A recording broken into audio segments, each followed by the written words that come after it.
Hello, good morning po mga Team Kapuso, Team Carmel Lipat.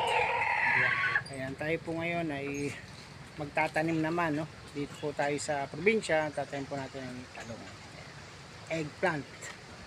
So ngayon ay uso po yung pagtatanim ng talong sa sako. Lalagyan lang po ng lupa yung sako. Tapos lagyan natin yung tatanim. So yung pong talong na buto ay almase, yung tubo na po, yun ang ililipat. So, pakita ko sa inyo, no?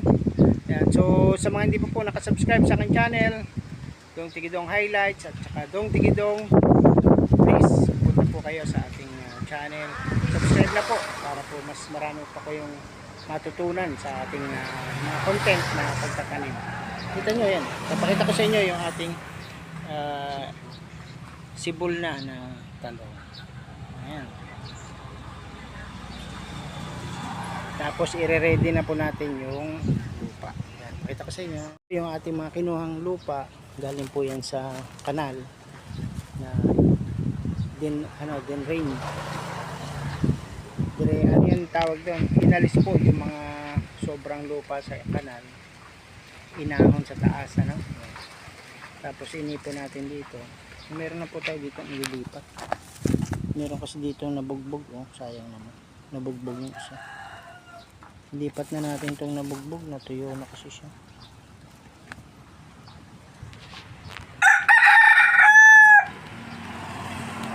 Lipat ko po yung isang nabugbog. Ayan, nabugbog na siya. At saka nadadry na yung ugat niya. Lagyan na natin ito dito. Ay, lupa. So yan. Yung mabasa na siya, nadadry na kasi siya. So nakita niya, yung iba ay okay naman, pero itong isang to ay nadadry na, wala, hindi siya mainitan.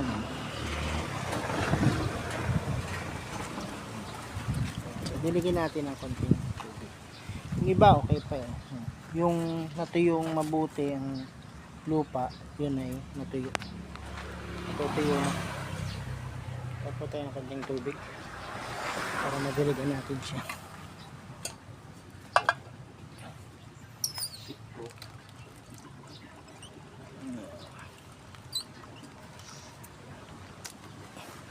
So sa lahat po nito, yung 10 natin na puno na sibol ng talong ay gagawa natin siya ng sako. So kailangan ko kasi inahamugan sana kahapon. Yan.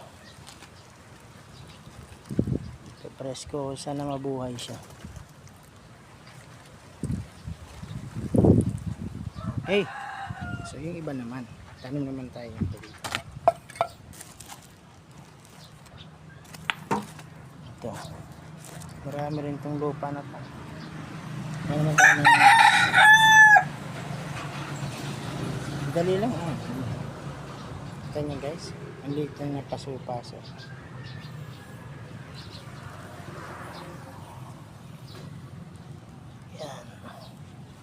Isang kamay lang nagagamit natin. Pang-video kasi yung kaliwang kamay. Tapos didiligin din natin siya. So pag ganyan nakasako, baka hindi na yung punta ng mga manok. Kalaban kasi natin yung mga manok. Tinutuka. Yung kagaya po ng tinanim nating papaya. Isa na lang yung buhay na papaya. Sa 11 na puno, isa na lang yung natitirang na buhay. Na ano kasi siya na palakay ko na daganan ng o naapakan. Yan, fresh na siya. Sana mabuhay ka po. Sana po mabuhay ka po. Ano na isa.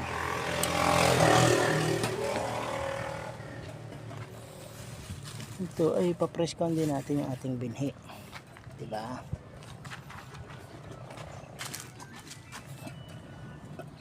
Press ka na yung binhi, natutuyo na.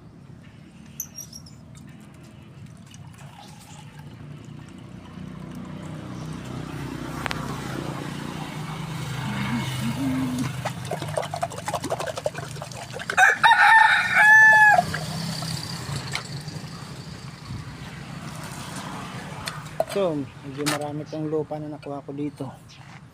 Babawasan ko ito, kakalatiin lang natin. May dalawa na po tayong nakatanim. Yan po ang ating update. 1 talong, 2 talong, dito na po natin lalagay ating 3 talong, 4 talong. Lagyan na po natin yung ating pinakamalaki. Ito na lang. Ayan, maliit. Maliit po. Para kumalat yung kanyang ugat. Maganda daw po yung ugat, yung lupa na may mga bulate.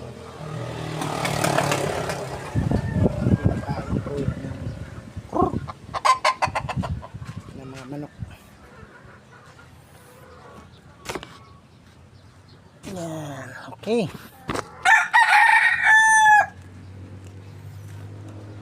Talong. Ito na po ang ating ikaapat na talong.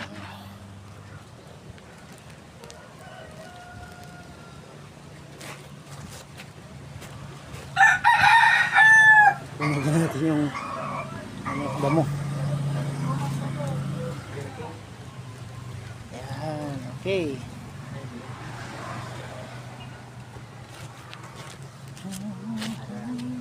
Tapos konting dilig-dilig natin ang tubig.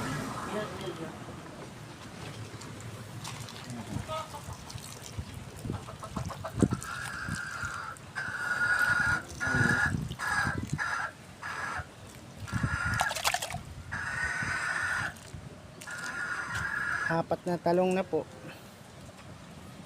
ating bubuhayin, itanim sa sako. Sako-sako na yun. At muna tayo na iba pang sako, 20 to 25 kilos lang, para yung kanyang sako hindi masyadong malaki o mataba.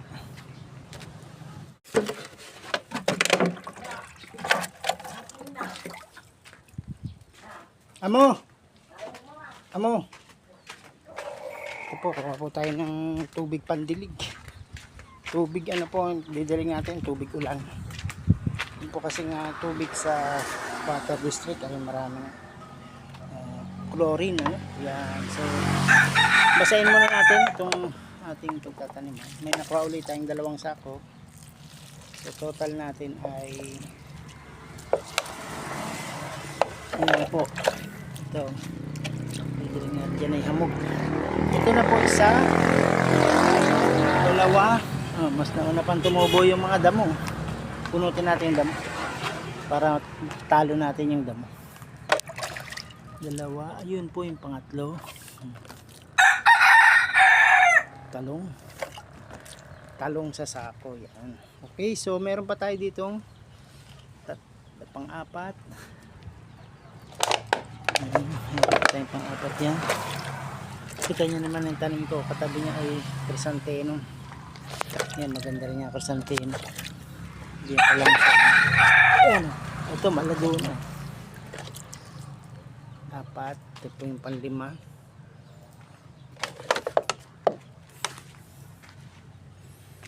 Pang-6. So naka-6 na tayong sako. At may nakuha ulit tayong ngayon, sako.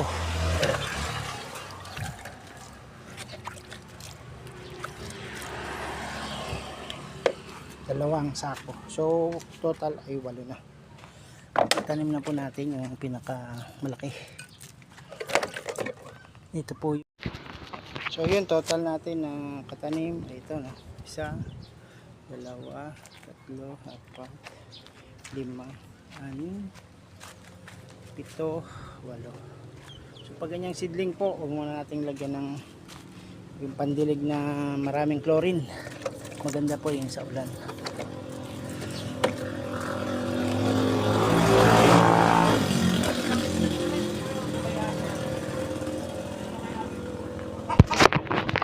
So guys, yan, finally natapos na po natin. Nakakana tayo ng 10 sako pati lupa. So po yan ang meron natin talong. Dinigin natin yung tubig ulan, no? Yan, 1, 2, 3. Ito medyo kuluntoy. 4, kuluntoy din. 5 po ay okay, maganda. 6, maganda rin ang dahon. 7. Maganda rin daw. Yung 8 po natin ay medyo kuluntoy. Kuluntoy po siya.